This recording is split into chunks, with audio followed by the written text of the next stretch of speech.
তামিমকে আরও শানিত হতে হবে, তার ফিটনেসকে আরও ইমপ্রুভ করতে হবে। যখন সে একটা জিনিসের জন্য ডিজায়ার করবে তখন ডেফিনেটলি যে খেলোয়াড়টা এতদিন ধরে ইন্টারন্যাশনাল ক্রিকেট খেলছে সে জানে যে গ্লোবাল টুর্নামেন্টে খেলার জন্য নিজেকে কিভাবে শানিত করতে হয়, কিভাবে প্রস্তুত করতে হয়, কী ধরনের সহযোগিতা he will expect or board will offer. I think এই সমস্ত ব্যাপারগুলো কোনো বাধা হয়ে দাঁড়াবে বলে আমি কখনোই মনে করি না।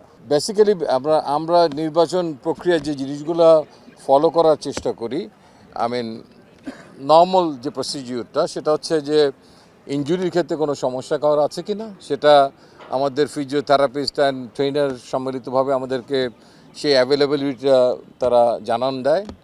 এর বাইরে যদি কোনো কারণে অন্য কোনো ভিন্ন কোনো ইস্যু, রাজনৈতিক ইস্যু কিংবা এর বাইরেও যদি কোনো ইস্যু আসে, সেখান থেকে যদি আমরা বোর্ড কর্তৃক অবহিত হই যে এই খেলোয়াড়টি এই সিরিজে কিংবা এই আসন্ন সিরিজে নির্বাচনের জন্য অ্যাভেলেবল না, তাহলে আমরা সেই দিক নির্দেশনা পালন করি।